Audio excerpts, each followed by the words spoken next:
There was very little ground time in the title fight between Merab Dvalishvili and Umar Nurmagomedov, yet both fighters showcased championship-level grappling. Let's take a look at why a grappling-heavy fighter such as Merab can still be a fan favorite in the UFC. Now, this was the first attempted grappling exchange of the whole fight, and it was actually Umar who attempted it. Now, Umar does some things well, but he's not as illustrious of a grappler as some people he shares a name with. He spent much of his career predominantly training Muay Thai. That said, he does do some things very well, but he does have some glaring holes in his game. In the midst of a striking exchange, Umar shoots his hands out to snatch a front leg single. This is the same style attack that Merab likes to use, but you'll notice a couple things. Umar shoots his hands out with a bit of a void in between them.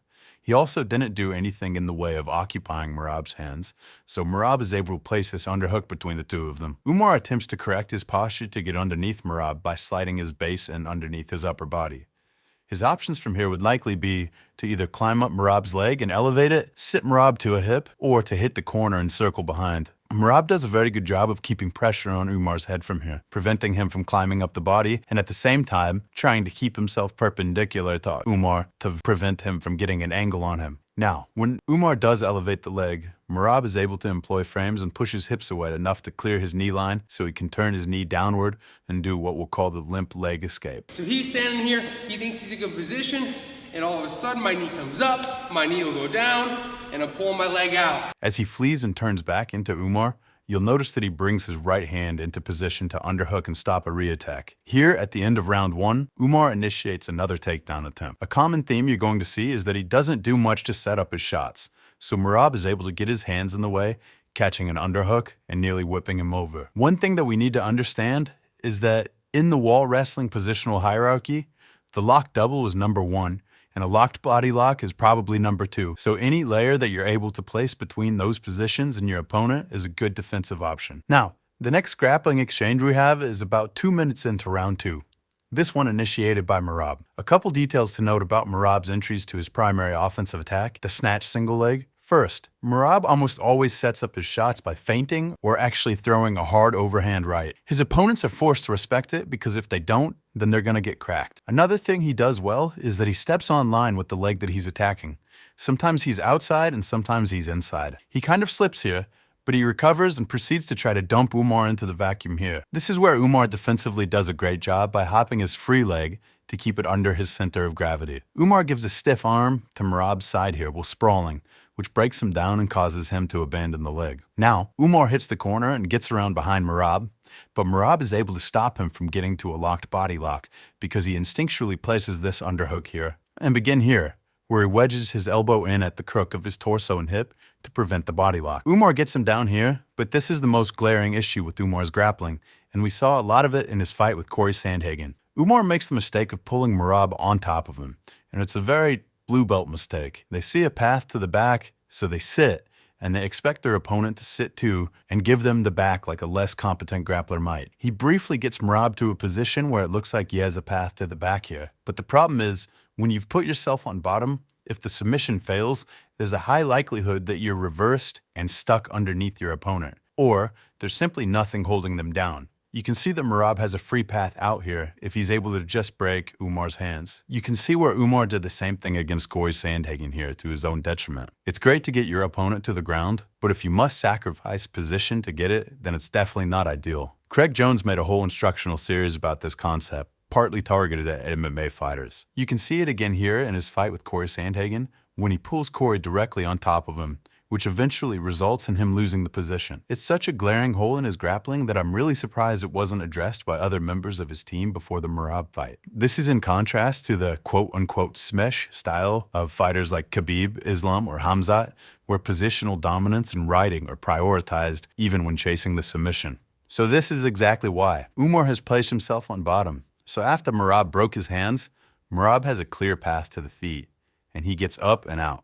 And here we see another offensive attack by Merab, where he throws the right directly into the double leg, driving Umar to the wall. Umar does a good job of using the over-under to drag Merab to the upper body so he can't get a lock double. The ref apparently didn't notice, but Merab is using a glove grab here to keep Umar in the clinch. Hey guys, just a quick note, if you're finding these videos helpful at all, please consider subscribing to my channel. If there's anything you feel I could do better, please let me know in the comments.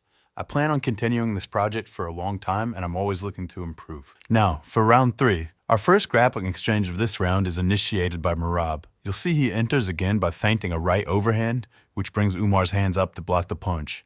He also steps to just outside of Umar's front foot. With Umar's hands high, Merab is able to snatch the front leg. He attempts to run Umar to the wall, presumably to transition to lock double, but Umar hits the corner hard trying to get an angle on Merab. Merab is able to briefly sit Umar down before Umar recovers. Now watch on Merab's reshot. Umar does a fantastic job here of getting this underhook into place to stop Merab from locking his hands in a body lock or double, and he's able to exit the exchange. Now again, 2 minutes in, you see Merab lead with this right hand before dropping in on a double leg. Guys, the biggest takeaway from Merab's wrestling is that you should always set up your shots. And the best thing you can do is get your opponent's hands high so they're not in a place to meaningfully counter or take underhooks. Umar is able to fight out of this one. He's got some great balance. We have another shot from Umar. Notice he doesn't really do anything to set up the shot and just goes for it. Merab is able to sprawl and break his posture. Umar goes for an elbow pass off Merab's front headlock, which is successful at creating an angle, but Merab is able to exit here. Merab is on a shot just a few seconds later, where he does his patented dump, spiking Umar into the vacuum. He doesn't really make any attempt to cover Umar here, so it's almost like he just wanted to score some points or win a moral victory. He even follows it up with a bit of showboating. Again, we have another shot with Merab where he sort of shows the overhand right before dropping to a double. Merab is technically successful at sitting down Umar, but Umar does an incredible job here of using his over-under to not let Merab settle. He pulls him up with the over-under while staying curled in, and uses a brilliant butterfly guard to carry Merab's momentum over his head and sweep him before wrestling up to a single leg. Merab now uses his underhooks to stop Umar from securing a body lock. This is a great example of high-level grappling from two athletes canceling each other's out. This time we see another shot initiated by Umar, but it doesn't seem to be with much intention. He ducks his head in the midst of a striking exchange, and it seems like he just kind of decides to go for the leg while he's down there. He's able to climb to a rear body lock as Merab turns away, but again he makes the same error of going into self-sacrifice mode to try to get Merab down, nearly pulling him on top of him, instead of more savvy foot sweeps or lifts that you might see others from his camp use. This pretty clumsy sweep gets through, but he doesn't advance position, and Merab pretty quickly builds back up to his feet. Alright, in round 4 we again have an overhand right into a double leg. He switches to a single, but Umar manages to keep his base underneath him. And again the same entry about 1 minute in. Merab shows a big shot before attacking a double, switching to a single, and securing a dump. Notice how Merab never shoots from his knees, which would expose him to submission threat and greater chances of getting caught underneath his opponent. Umar attempts to sit the corner and wrestle up, but Merab frames hard on Umar's face here, preventing him from building height without abandoning the leg. There's a few more missed attempts from both athletes, but with 2 minutes left in the fourth, we see the exact same sequence play out. Merab takes a single and spikes Umar, who then tries to sit at an angle and wrestle up, but is denied the ability to build height by Merab's frame, who is then able to just walk out of the exchange. And Umar is quite exhausted at this point. The next significant exchange we have in round 4 is with under a minute left. Merab enters into a double and manages to fully lock under Umar's hips. At the same time, he is driving Umar's weight into the cage. This is key because when a fighter is being driven into the cage, it means less of their weight is being carried by their feet. So it's easier to pull their legs out from underneath them, which Merab steps forward and does here. Merab turks one of Umar's legs, elevating the foot and making it so Umar has to escape that entanglement before he can rebase. And Merab is basically able to ride him out for the rest of the round. About a minute into round 5, we have Merab with a double leg attempt. And again, just 20 seconds later. Feint overhand, snatch single, dump.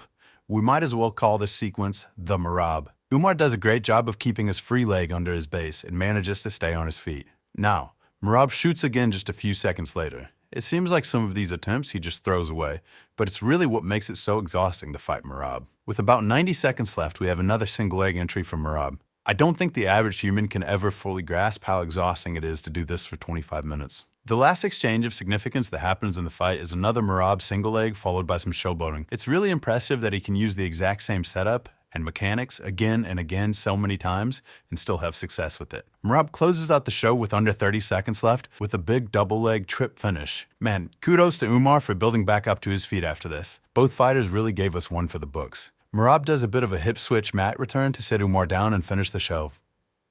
This really was one of the best bantamweight fights of all time. If you're still around, do me a favor and please like and subscribe, and let me know in the comments if there's a particular fight you'd like me to break down next.